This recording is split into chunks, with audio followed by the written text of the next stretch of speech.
Hi, I'm Danger Dan Jers, the host and GM of the D&D Real Play podcast, D&D Dark. Join us on Wednesdays for an absurd, over-the-top comedy horror adventure, starring some of history's most infamous monsters. I'm Ben Magnet. I play Mary Frankenstein, our barbarian. I am Daniel Cruz. I am playing Imhotep the Mummy, our cleric. I'm Jordan, and I play Larry Talbot, a lycanthropic warlock. I am Grayson, playing Jack Griffin, the Invisible Man, the party's rogue. I am Aaron. I play the Phantom of the Opera, our bard. For more information, go to dndarkpodcast.com and listen to us anywhere you find podcasts. You've read the books. You've learned the rules. You've played the games. And so is your mom. Just making sure you're paying attention. Now, it's time for something completely off base. From the same guys who haven't done anything exciting yet are the Paladins of Podcast, Rob and Potato. Listen in as they talk about all things related to pen and paper games, challenge rules, and go off script. This is the high fantasy commentary you didn't ask for, but your mom did. This is the Epic Table Audio Show.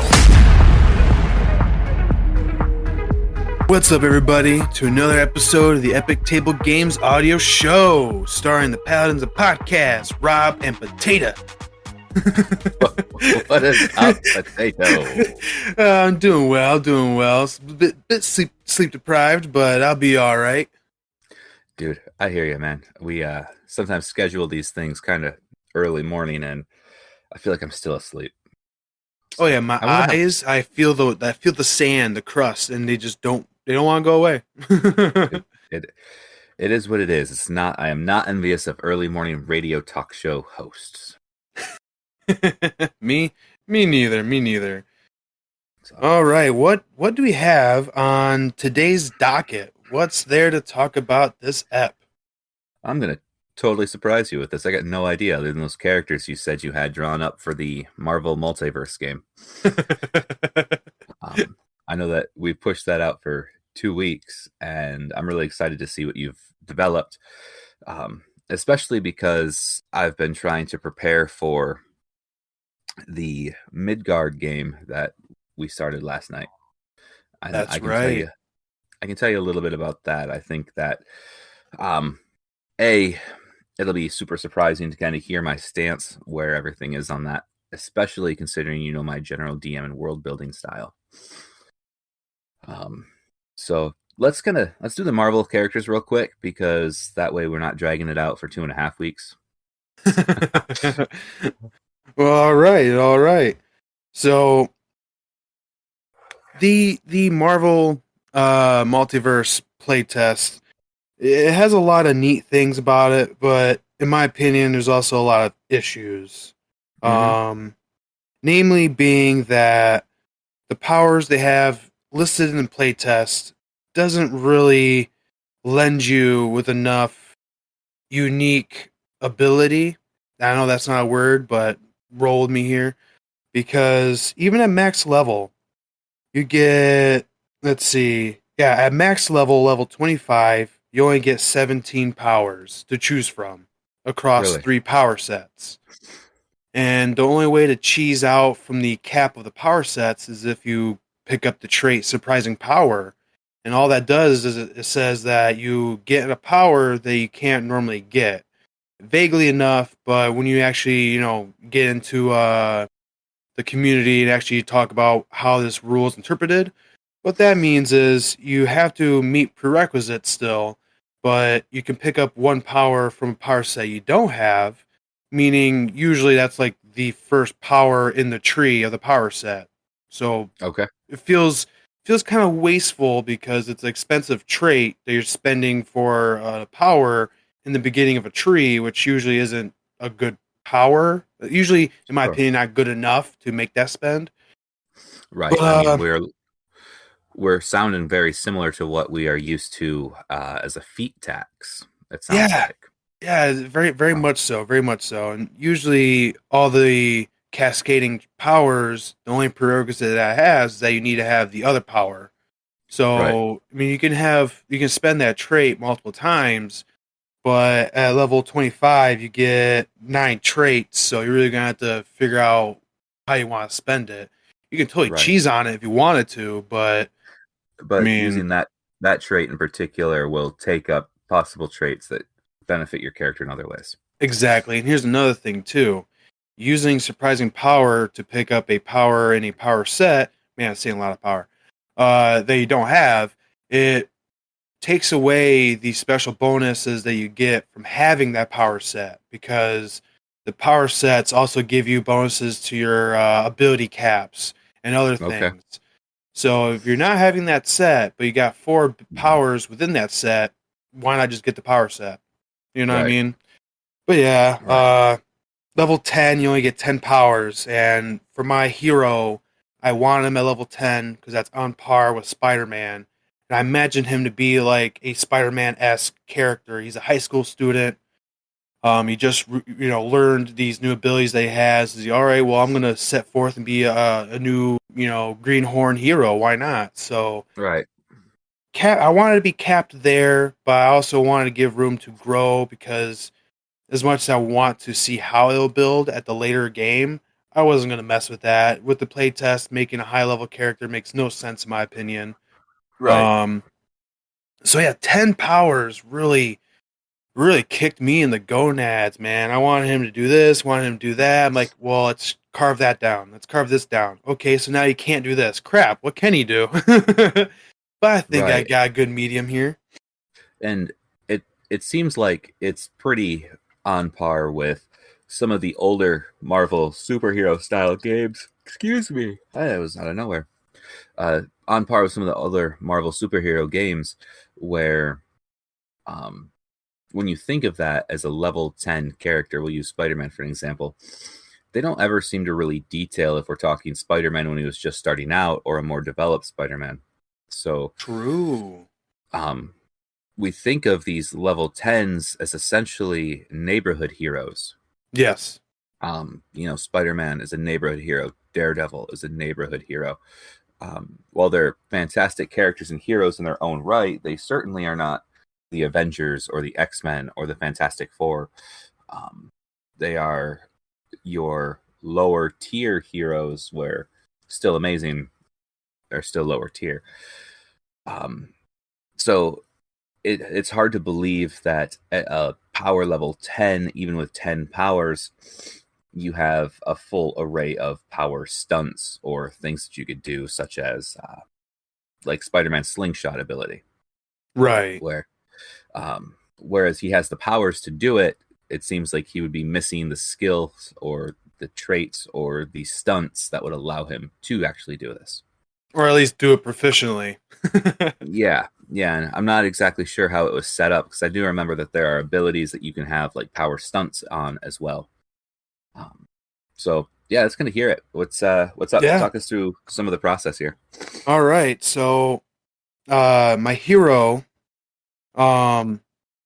his real name doesn't matter, but his superhero No. name. His superhero name is gonna be known as Hardwire. Okay. And kind of off tangent yet again, because in the playtest, you got the origin of Alien and Alien Heritage, I mean. And they set up a couple examples of aliens that are canon to the Marvel Universe, but in the book, there's no other explanation of the trait itself. It's like, oh, well, you can be a Skrull, but it doesn't tell you that you can morph or anything like that. It doesn't tell you anything. So I felt Alien Heritage wasn't touched on at all in the playtest. And for my bad guy, at least, for my backstory, for my hero, at least, I'm kind of homebrewing this only because I don't know what they have developed as canon. So I just made my own. So what this high school student is, in an off world, in a place that is disconnected from like the Nova grid or anything like that, very unknown world at this point. these aliens were trying to develop a living weapon, a weapon that can grow, adapt, and become stronger and stronger. And they'll use this weapon as a vehicle to plunge in and kind of start trying to conquer the already taken worlds. But a military scientist who was working on this weapon grew an attachment, a paternal attachment, and decided to take the weapon and flee to the closest planet that he thinks he could survive in, which was Earth.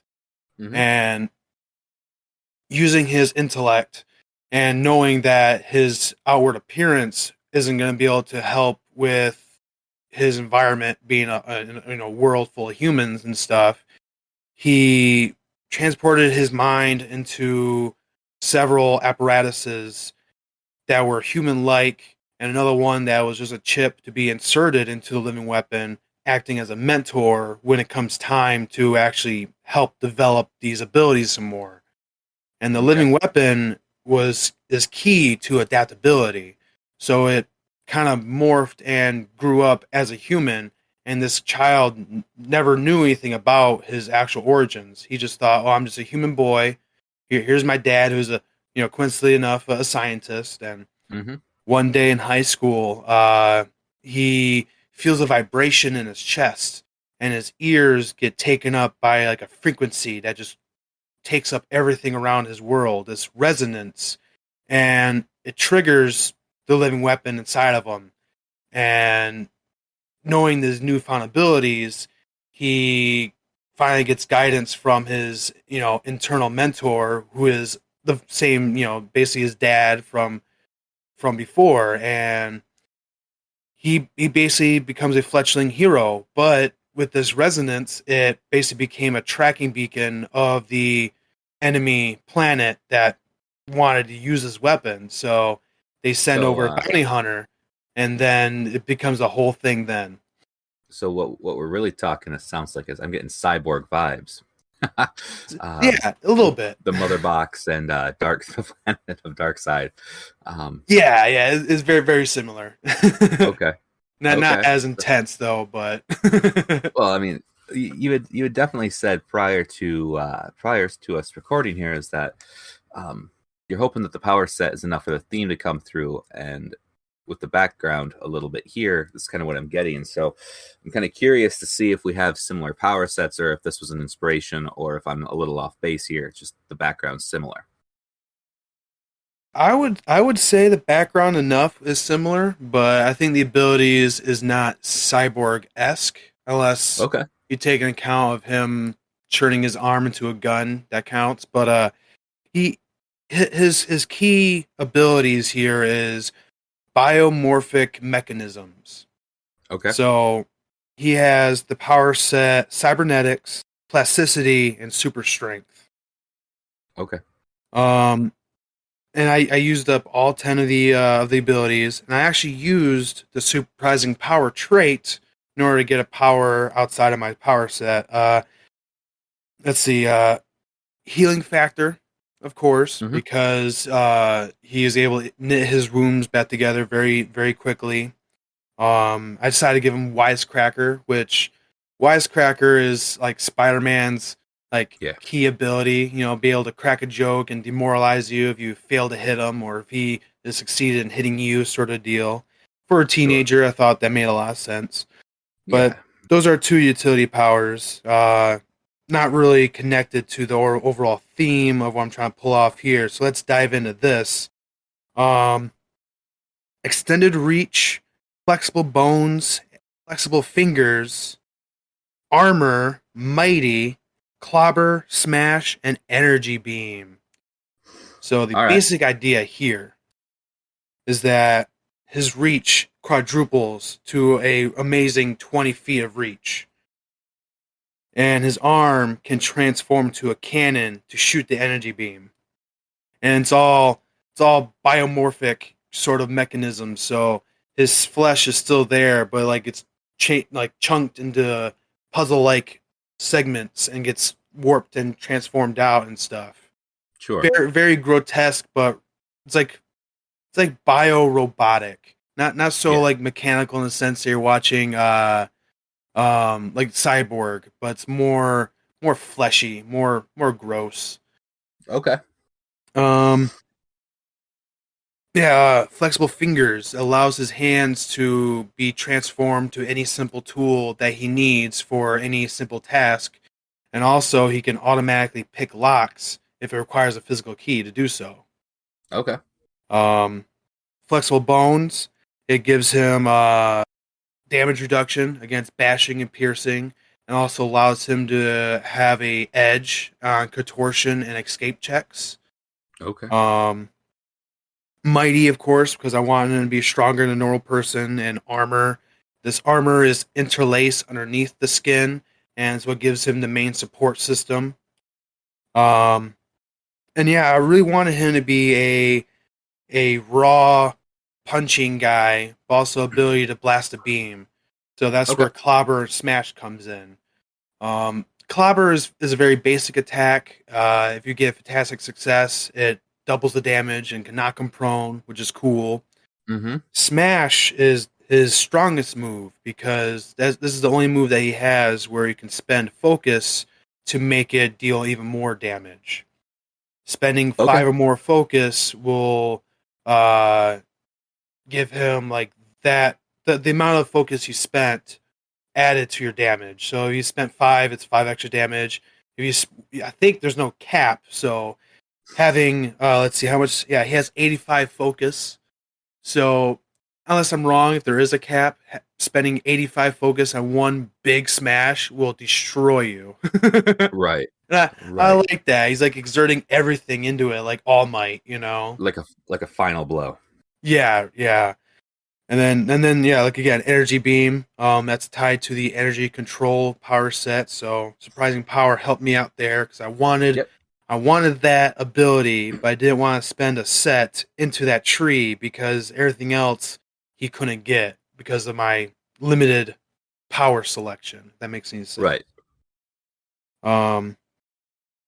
Oh yeah, and traits. Can't glaze over traits. I brought up surprising power here, so with the origin and profession, I decided to go with weird science and student because weird science I think explains enough because I did not want to lean against alien heritage because he doesn't see himself as an alien even though he technically is. Also technically he's not. He's a weapon, you know. Right. So weird science made more sense to me. Sure. So yeah, you get weird. It basically gives you what was it? It gives you an edge on ego checks against people who would be inclined to like you, and will give you trouble against those who would be inclined to not like you. It's a very polarizing trait, and I don't know how much that's really gonna pan out. I don't think anyone's gonna care. Mentor, of course, it's your informational source that will help you with your powers, basically asking your DM if I can do this, if I can do that sort of deal. Try to role play in something like that. I think that's your way of figuring that out. Quick learner, I think, is cool because quick learner, if you do an action check but you fail, next turn, if you want to attempt the same check, you get an edge, basically giving you an advantage to succeed next time. I thought that was really cool. I think that makes sense for a teenager, a student, someone who's trying to learn his abilities. I think that made a lot of sense. Of course, being a student, you also get obligation school. Again, depending on who you're playing with, having obligations and dependence and these other things of your non-hero lifestyle. It'd be cool to have that happen. But who's really going to spend the time to be like, all right, you're at school. Here's a geometry test. Roll ego or roll logic. Oh God! Oh, you failed. Yeah, it's like playing bully. Remember the bully game? Yeah. Oh gosh. And of course, because of being a hero, I really wanted to have that iconic classic trope of having a secret identity. No one else is supposed to know that he's hardwire, of course. And I like the idea that because he's so morphic and malleable, he basically transforms his body into his quote-unquote suit. Yeah. So you really just can't tell who's who at that moment. And quick change like that, I'd imagine. Battle ready. Battle ready, I think, is a very key trait, and I think it's one of those traits that everyone's going to have because it gives you a +5 to your focus pool.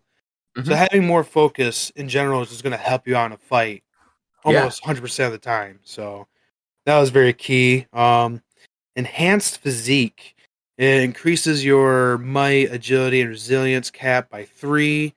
It also allows you to lift things one size category higher than you normally are, which doesn't stack with mighty, so they just kind of clash and cancel each other out. I still can lift as if I'm a large guy, Mhm. but it's not like they're stacking. Okay, so if they're not stacking, did you have an option to take something slightly different, or did this just sort of it kind of came already rolled in and you didn't have an option to change it?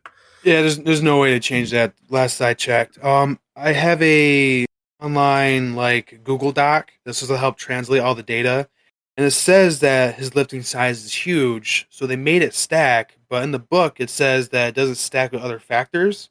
Mhm. And then I was scrolling through the pre-made heroes, and I saw Thor, and he has the lifting capability tied to his max mighty. It's like mighty 4, and Mhm. that's what he has. But he also has enhanced physique.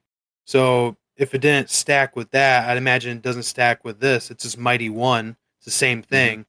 So I will say that his lifting size is large, even though on the Google Doc he says that is huge or can lift huge. Um, yeah, if they had it somewhere there's more clarity on that. If they had it where if you have things that clash, you could swap it out with something else, or just have Right. them, be able to stack because why not? You're a superhero. Right. But at the state of where the playtest is, that's where I have come across with it. Okay. Let's see. Sorry if I'm just kind of rushing this too. No, I'm tired. it's all right. What I'm really curious is of now that you've had the time to build at least your hero. I know that you said you got your villain down as well, Yeah. but it sounds like I know you said your villain was a little easier to put together. Um, my biggest question is when it comes to character creation, how is it super different from what you're used to from something like Pathfinder? I'll say in comparison to Pathfinder to this play test, um, it's it's easier for Pathfinder because doing the math is a bit simpler. Whereas in playtest, you got your score. You also got to keep in mind of your score cap, so you can't go past this barrier. But then you got your modifier, and then you got your defense. So you got these 4 numbers that you constantly got to keep track of just for your ability scores. For every single one, Okay. you got 4 numbers you got to keep in mind, so you don't go past your cap, or make sure you get the right defense that you need, the right modifier that you need to be proficient. Mm-hmm. And I do like how it's a point buy system, but they just give you X amount of points per rank. So there's really nothing else you can do to get more points. So I think at level 10, I only had 23 ability points to spend. Okay. And that goes away pretty quick, actually. I thought, oh, yeah, I can make an easily optimized guy. I'm like, oh, all right, let's knock that down, bring this back up. Let's move Right. things around a little bit here. Just going through the heroes. Oh, well, he's at 0, and he's a big time hero. So my ability here could be 0 too. Why not? You know what I mean? Yeah. Yeah. And honestly, it sounds like there's a lot of different things in the game that are reminiscent of mutants and masterminds, which I'm sure I know that you're not super familiar with. Um, Yeah. My but time with it, I was very greenhorn. Nothing retained. well, by the time that you get to the character creation in mutants and masterminds, you find that you run into a lot of the same problems. You have your total power level cap. So let's say it's 10. You have X amount of power points that you can spend. You can have essentially your hero archetype, which is your class base. And then from there, you can pick powers um, that don't necessarily have to come from that general class because Mutants and Masterminds is overall rather classless, if that makes sense. You can pick More open-ended. Yeah, and you run into the same issue where X amount of powers or abilities cost X amount of points, and it eats through your point system very quickly. So you can be very broad and spread thin with a little bit of a lot of powers, or you can be very specialized and have a lot of a little few powers. It's where you can do things like essentially capitalize on a healing ability, All right. which I did with one of my characters I told you about, Dwayne Davis, baby. He only had regenerative powers. Like, they were maxed out. He could die, be obliterated, and come back next round. Right. It's just essentially unkillable. And it took all of the power points to do that. And well, they didn't take all of them. It took enough power points where I didn't have anything else to develop any other abilities or powers. So I had to put them in essentially soft skills like resources and fighting. So Right. It sounds That's how very you got similar. your Hummer and your headquarters and stuff. Yeah, and it sounds very similar to that small aspect, but still feels semi-limited to the original classic Marvel game, with flavor elements thrown in from a lot of the games that have been in between these two. And it feels decent on the surface, but like you found out, it also seems kind of confusing in the application for character creation. One of those things that is a little bit of a bummer. But Yeah, if you a little had bit. an easier chance with the villain, what made the villain easier in comparison? Because the villain is, you said, if I remember correctly, power level 5? No, I made him 15. Made him 5 Okay, levels higher than the hero.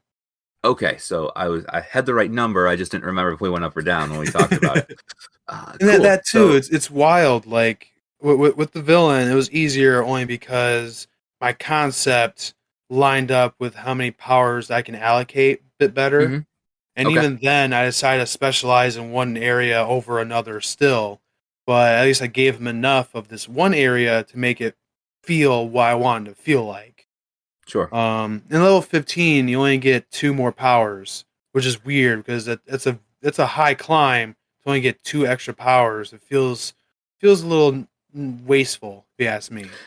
No, yeah, and that's something I felt when you were talking about your hero, because you said that at max level 25 you have 17 powers, Yeah, if I remember correctly, and level 10 you have 10. So it doesn't seem super scalable. Not scalable. It doesn't seem like the scaling is at the same ratio. yeah, it's weird. Like if you look at the table, it goes from rank 1 all the way to rank 9. You get power per rank, so it's Mhm. climbing the same way. As you hit to level 10, you basically share that every 2 levels. So 10, 10, 11, 11, 12, 12, 13, 13. And that's where you slow down. So level 10 feels like the peak when it comes to your power progression, and then kind of Mhm. just slows down. Right, I mean, I'm okay with that, but I feel they should have traits if you want to spend on a trait to curb and surpass that limit. Right. You know, basically trade this trait for another power. That I would be okay with, because I would make someone who's a bit more cheesed in that regard to sacrifice the traits. Whereas surprising power, you still got to fall within that limit, which I think is Right. dumb. But that's my Right. opinion. It's all right. I think it's feasible. Now we've essentially spent a lot of time on the hero. Can you give us a kind of like the quick rundown of your villain with 5 extra levels and 2 extra powers? Were you able to get closer to an initial concept, or did you have to go in a route where, like you said, you still had to scale things down, cut and trim the fat off of certain areas? What was the concept that you used for this villain? The concept here is a monstrous spider humanoid. Okay. Kind of like Man Spider? Yeah, very much like Man Spider, but a lot more predator-esque. That makes any sense? Okay. And it sucks that I say that because now you're going to think camouflage. I want to have camouflage, but I had to cut it out. That was my initial idea. Happens. Like, I want camouflage on this guy. Yeah, it happens. Again, did that just fall into the trap of not having enough points to allocate to powers, or It did, because I wanted to be proficient in other things, and then when I realized that I either cut away this to get camouflage or just wait until you can get camouflage, I decided, well, if I ever get to progress with this villain guy, he'll just get camouflage later. It's not the biggest problem. Okay. And also because of the spider aspect, I didn't want to lean in and basically have the comment of, oh, he's like Miles Morales, but man spider version. I'm like, no. Right. So that was another deciding factor there. I'm like, I'm going to step away, be a bit more unique. All right. Sure. He is known as Core of the Seventh Hammer. Core. Oh God. Okay. Yes. He's a very authoritative, upstanding kind of bounty hunter in the sense that he thinks he is above everyone else and he has this high class about him, but he's a brutal monster. Okay. I had to, like we were saying a little before, in order to make this concept happen, I sacrificed an entire power set in order to gain a power. Because one whole power set for a single power? Yes, that's kind of how that works. You get 3 power sets, but if you want to focus on one power set, you can then sacrifice the other 2 to get 2 more powers. It's a static trade. That's really the only way to gain a new power in this, away from your limit. Mm-hmm. But yet again, that's sacrificing an entire power set to do so. Right. So he focuses on blades and spider powers. With a trait, this trait is what leaned in his whole idea anyways. There's a trait called Extreme Appearance. And the trait description itself says that you don't look like your normal peers, and I can't remember, I don't think it gives you any mechanical edge or trouble, but basically it's like you have a more aggressive alien appearance, a monstrous appearance, have you. Mm-hmm. And there's a few power sets that'll even say, if you didn't choose Extreme Appearance, it's assumed that you look like this. Or if you did choose the Extreme Appearance, it's assumed that you look like that. So Okay. I kind of lean in on that. And so he's a humanoid arachnid dude with large blades coming out of his forearms like Baraka. Okay. Oh yeah, and then they don't retract either. That's not a thing. not for this guy. I want to be out all the time. Right. So yeah, he has your wall crawling. He has web casting, web slinging, so you can do swing line movement of like 3 times your running speed, which is amazing. Spider pheromones, which at first I didn't want it, but I thought for being a bad guy like he is, this makes sense. Spider pheromones gives you an edge against intimidation checks against people who don't find your gender attractive. That's what it says in the book. Okay. And gives you a bonus to persuasion against those who would find your gender attractive. I thought this would be funny because he's a spider guy. Like, I love to see how this can be pulled off other than intimidation. Right, like, for sure. Do you like my stinger? No, we do not. Do you like my hairy barbs? Oh, God, that's gross. All right. Yeah. So yeah, go ahead. We have the concept down, which is good. But again, we run into that same kind of trade-off for the power issue, and we still have power cap of and 2 extra powers. What do you find easier to do overall then? I mean, is it easier to start with the concept and build to that, or is it easier to have a vague idea and then build a concept out of the idea? What I've done with both of these guys is that I would come up with the concept, and I imagined cinematically what they're capable of doing. Then I'll Mhm. go through the whole list of powers and even the traits. I'll make a list of ones that pop off to me. And then I look back and I'm like, all right, well, how do I pull this off? Sort of deal. Like, Okay. oh, this ability he can't do because he doesn't have the power set. X it out. Mhm. He can't do this trait because I want these other traits, sort of thing. X that out. Right. And I break down this long list until it fits mechanically and also fits thematically. Right. Right. And, Okay. That's not bad. debatably, it's more work, but when you think of a Marvel hero or a Marvel villain, you don't think, oh, well, he can punch. That's it. You want to be able to fly. You want to be able to do this and do that. You know, Right. you get these high grand ideas, but then you try to fit into the game, especially depending on your rank. That's when you Mhm. got you really got chop. Yeah, and we've talked before about how sometimes when you're building a character off of a concept or an idea, you have to be able to really trim up everything that the character has and essentially build a character to the essence of your idea versus a static one-to-one recreation, which is fine. Exactly. But it can make it difficult for some people, especially when you're looking at a game that has so many pre-developed characters as it is. I mean, it's hard not to find ways to make another Wolverine or another Cyclops or Yes. another Deadpool.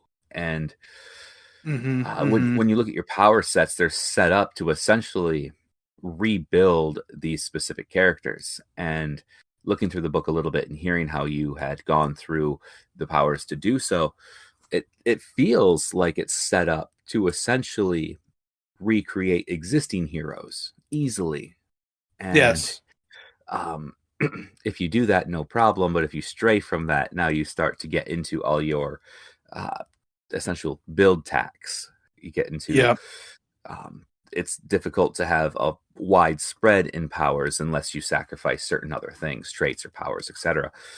Yeah. Yeah, and you also Which can was- fall into like the mind block where you want this, but now you have to reflavor it. Otherwise, you're stuck in thinking, "Oh, now I just made Colossus. Crap, he's not Right. unique." Right. And I mean, it's still fine to do that. People essentially make other characters for other systems all the time. True. And like I mentioned, Dwayne Davis out of Mutants and Masterminds, he was essentially just an over amplified power set of Deadpool or Wolverine. Healing factor was just incredibly strong. Right.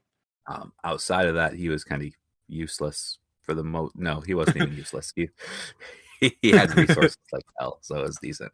That's the only way you can because- save him.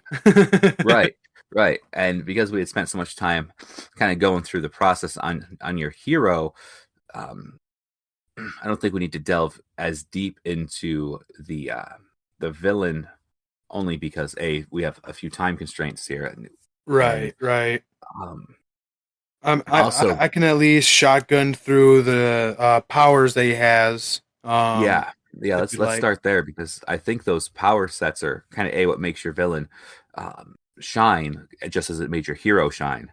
Right. So he has fast slashes, vicious slash back, slice and dice, whirling frenzy, furious slashes, mighty 1 and mighty 2, making them even stronger. Spider Okay. pheromones, wall crawling, web casting, web slinging, and sturdy. Now, So sounds like we had some movement, a lot of blade specialities, and then Yeah. a few of the tie-in things that are included in just the other power sets. that's right. So, in broad scope here, what he's able to do is cast web on you, paralyze you for a second. He's going to close the distance with his swing line, and then he can do his furious slashes, which gives him 2 attacks at half damage. But if they were to be a success, they become full damage. And reaction, the slice and dice, he's able to do a 3rd attack since he did a fantastic attack. So Okay. dishing out 3 attacks in quick succession like that, that'd be really good. And it's debatably if he can do it proficiently, only because he has a lot of bonuses to his attack. But the fantastic rolling really depends on your edge allocation. With him having 8 karma, he can spend that edge. So he can do that totally. Because karma is how you can give yourself edge outside of your DM giving you edge, or Okay. your abilities granting an edge statically. Sure. And here's the thing I kind of glazed over with the hero, his archetype. He's polymath, so he's kind of well rounded everywhere. I leaned in on might and agility because I thought that made the most sense. He can punch good, and with the beam attack, he can hit good too. Everywhere else is well rounded enough to where I can leave him at 0 and still have a good bonus. He only has a health of 100 and a focus of 85 with 5 karma. Now, with the bad guy here, Core of the Seventh Hammer, he has a whopping 230 health, and wow. he still is pulling 90 focus. Why? Because he's a level 15 bruiser. So, he's a tank. Yeah. Oh my goodness, it's amazing. He has a reach of 10 because he is a big sized person. He's massive. Okay. He's lurking over the hero. He has 8 karma, so he can spend that on edge. He has 90 focus, which is actually more than a hero. So doing a move like can't remember what ability on top of my head. I think it's Furious Slashes. Either that or yeah, I think it's Furious Slashes. Furious Slashes is another ability where you spend focus to increase the damage. So he's able to close in and really put the pressure on the hero because he has health for days. He has focus for days. He has karma for days. Whereas the hero, he's very, very weak in comparison. Sure, he can punch good. Sure, he can shoot beams from a distance, but he can close that distance. So I feel this dynamic makes sense because I want the bad guy to basically be the hero's kryptonite. Because the hero has armor and he has the flexible bones. Gives him damage reduction against health damage, against bashing damage, against piercing damage. That's cool. But Core, he is all slashing. So your damage is irrelevant. Especially with Slice and Dice. It ignores damage reduction, baby. Nice. Yeah. So it sounds like he's really well set up, and we see a lot of the similarities now that you've presented both characters. It seems like your villain was easier to set up because almost of a narrow scope, whereas your hero feels like it's got a slightly broader scope. And so, yeah, it definitely feels that the narrow scope helps apply more potential to your character.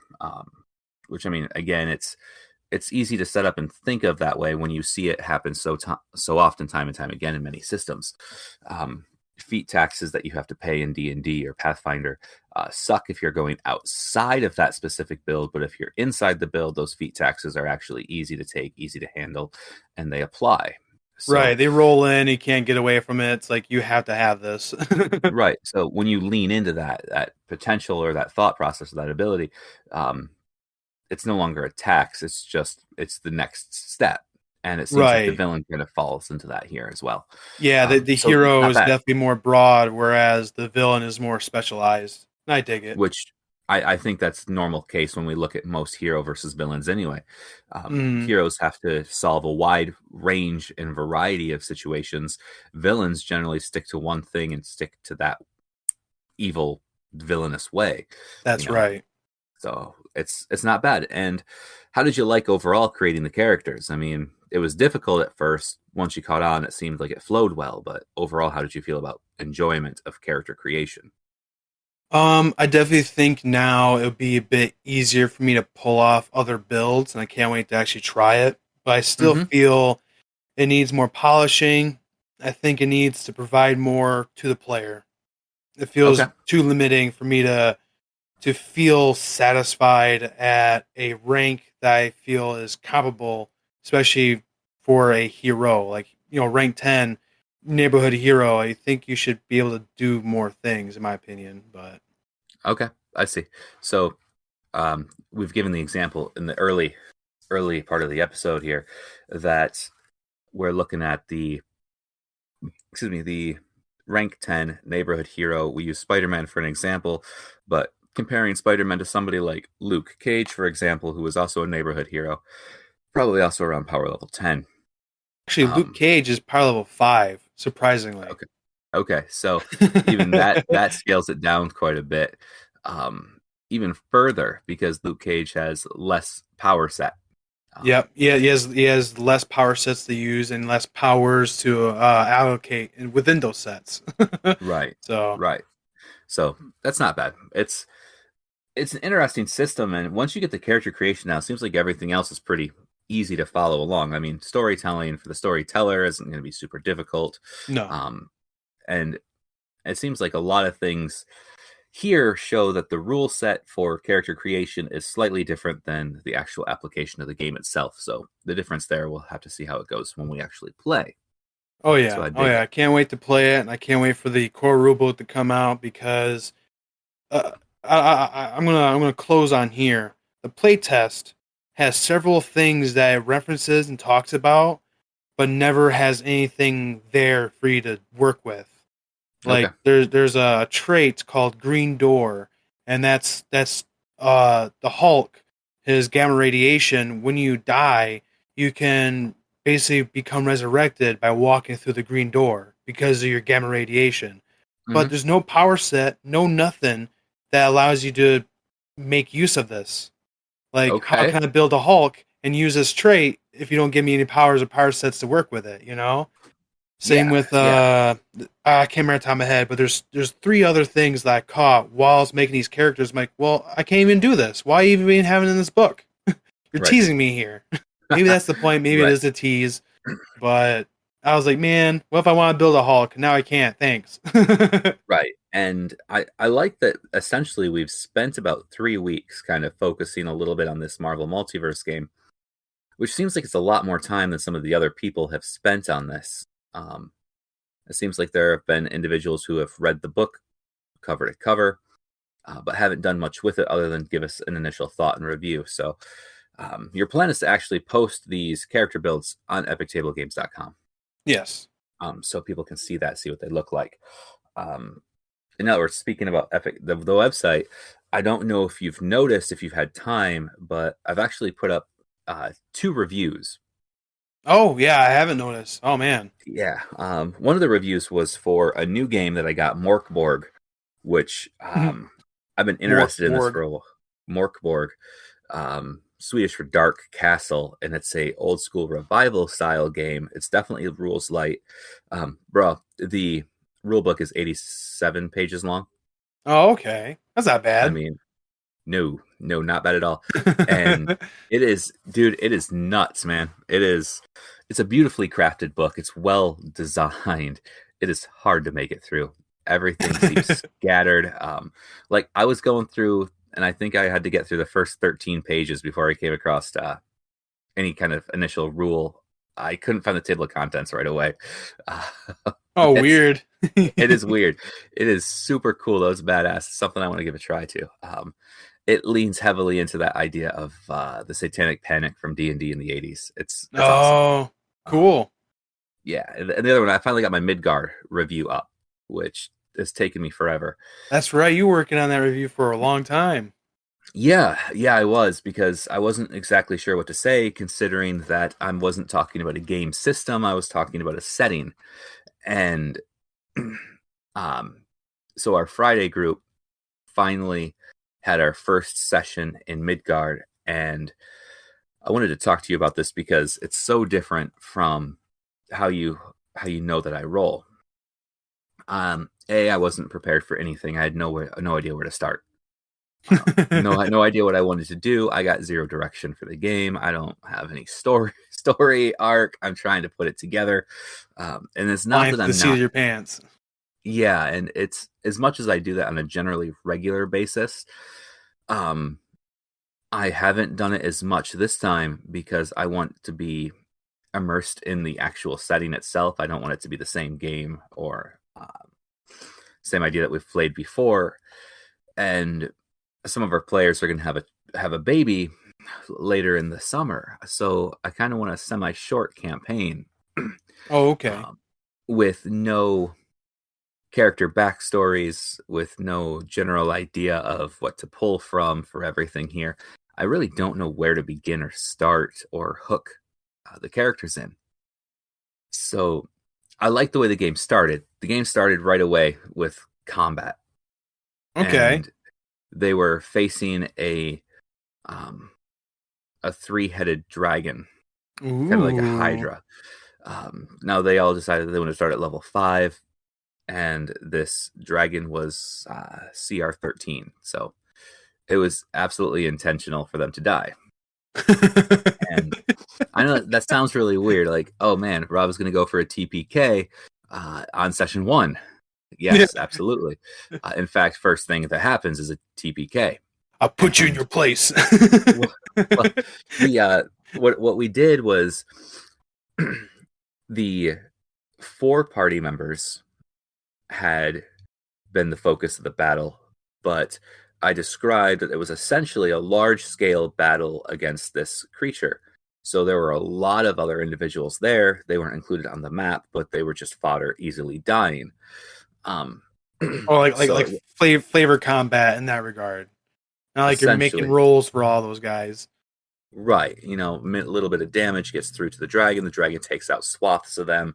Right. Anytime he attacks. So like the player characters are taking all the damage, but from a claw attack, for example, but when he uses his claw, he's taking out plenty of other individuals. Mm-hmm. I like that. So eventually, like, they had the struggle, and they're like, I can't do anything, this sucks, and then they die. And I told them, I said, don't destroy your character sheets when we do this. I have a plan.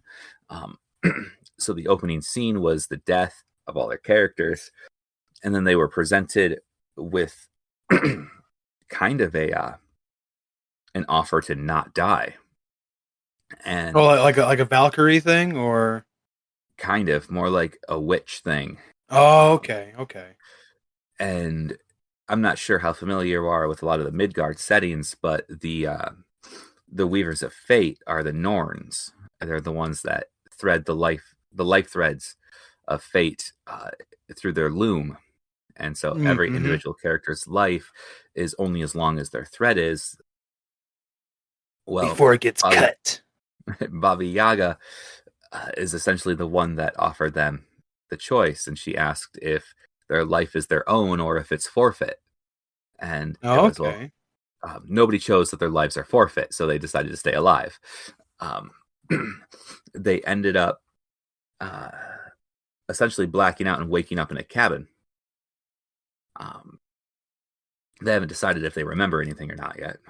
Doesn't matter if they do or not. Yeah. I like the idea that they're like a fresh slate. They don't remember, but like the players remember. Right. So similar to like God of War-esque, they are much more ashen now than normal than they were before. Mm-hmm. I like that. And they are the threads of fate have changed for them. They are now intertwined. So thinking about how threads and looms work, the threads are, twisted somehow. They're tied together, kind of like a knot, and it confuses the Norns because that's not normal. It's not supposed to happen.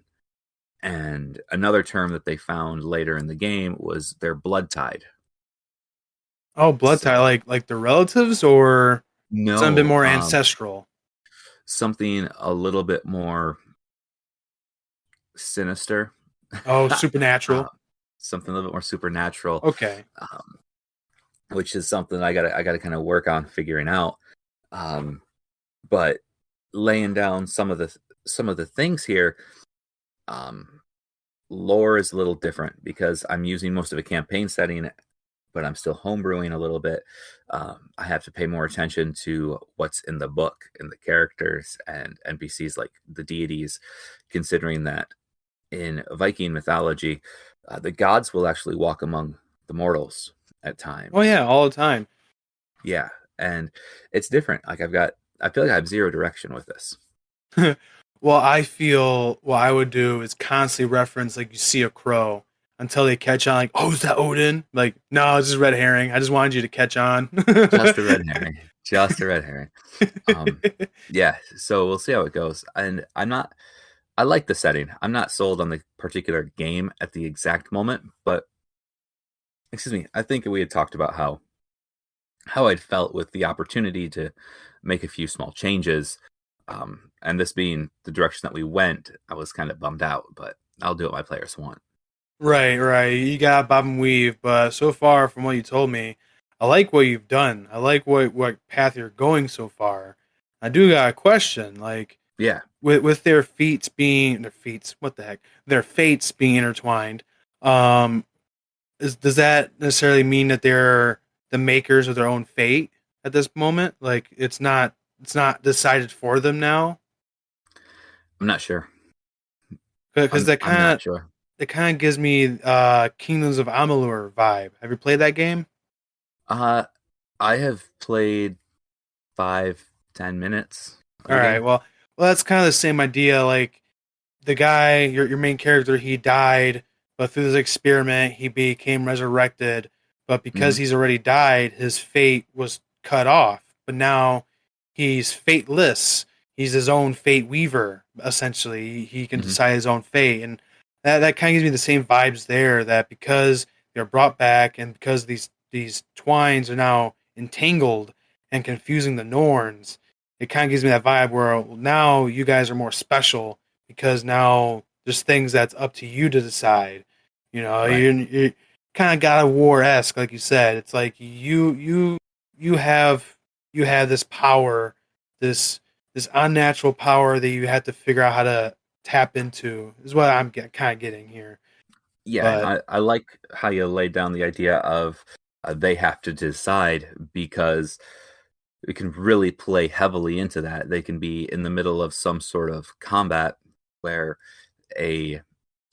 essentially maybe one of the deities who is on the material plane here, they're like, you have to decide if they live or die. Like, you have to decide this, and it will change the course of everything. Dude, that would be awesome. So, That would be so cool. That's very that's a Baldur story. yeah, maybe. Yeah, so I remember the story. Loki and Baldur. No, I think it was another god and Baldur were like throwing knives at each other for fun because they're gods. It doesn't hurt them. Then Loki, basically tricked Baldur and like I can't remember. I think he poisoned him or something, made him mortal for a second. And the knife hit him, and he's like, "Oh, I'm actually bleeding out. Oh my god, I'm going to die. I'm going to die." And they go. All of them go to Hela, but hey, Hela, you gotta. What are you gonna do? You gotta bring him back. Hela goes, "Nah, it's his time. He's dead." Like, no, no. That's funny. Savage god, savage goddess. Right. They've run into Loki already. Ooh, cool. Yeah, the idea was just simply that they caught his attention because of the twist in the fate threads. And Please tell me that you're doing the mask version of Loki. Please. as of right now, it's been more of the man of thousand faces. Oh, the mask. Got it. I got it. So, they got the vibe. They didn't know that it was him. He presented himself as a child at first. Oh, okay.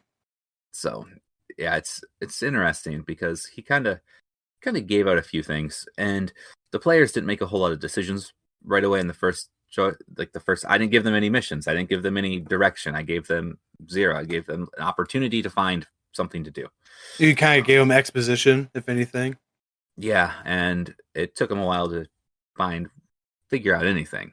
So, and that makes it kind of hard because as a DM, my job is to give them shit to do, and I gave them shit to do, but it wasn't plot driven. It wasn't story driven. I was trying to see what they were looking for so I could build off of that. Right. I had nothing. Yeah. That's kind of what you do if you don't got anything prepared. You don't want to, rail train them. So you kind of trying to put these little bits of bread on the paths, and wherever they go down, that's where you can focus on. But they don't take a path. You're kind of stuck in this limbo situation. Yeah, and that's how it was. And we played for about 3 hours, which is great.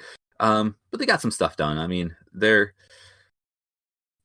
they got a little direction. You know, they went and saved an herbalist from a big ass wolf. They grabbed some coin from that, and they're gonna go check out a cave. Cool. I gave them an opportunity to essentially build money, or an opportunity to build renown and reputation. And only heroes ever come back from this cave. So, there you go. That's renown, baby. Yeah, that's kind of where we're at there. That's something that I want to do for my game too. Have a renown system, because that's legit. I think it's going to work. And again, I mean, I got to find a way to, short, medium length campaign where it's still fulfilling and entertaining comes to a definite close. So I'm kind of working on that. But I have until early mid-August. In fact, about time when Gen Con's rolling through. Oh, well, there you go. That's a timeline for you. Pretty much. Yeah. Pretty much. I think you'd be able to manage it, man. It's not horrible. I just got to get a direction and go. And that's why it's new for me. Because, I generally have at least something going on, some plan. And this one I've got zero. Right. Bro. Nothing. I'm pretty much looking at my toes and saying, well, I guess we're going to do whatever you want to do. Lead the way, players. I think one of the players will take on that face role and start pushing the party. I think one of them will get, I guess you would say, warmed up enough to take that role. I hope so. They're all new players still, if I remember correctly. No, not really. No? No, not by now. I wouldn't consider them new. Oh, yeah, I guess. Yeah, okay. Yeah. Yeah. So You're right there. let's end it here. Specifically because we've been kind of going on a long time, and I don't want to give away all of my secrets as a bad DM. Maybe for next episode. Maybe for next episode. So, guys, check us out on Facebook.com, Epic Table Games, or head directly to the website if you want to check out Potato's character spotlights, where he builds actual characters and puts them up. Some reviews of the game systems that I'm trying to put up more frequently. Check out some of our products. We haven't added anything new for a while because we're trying to push some direction in different ways. But always, you can reach out at epictablegames.com. Peace. Epic Table Games.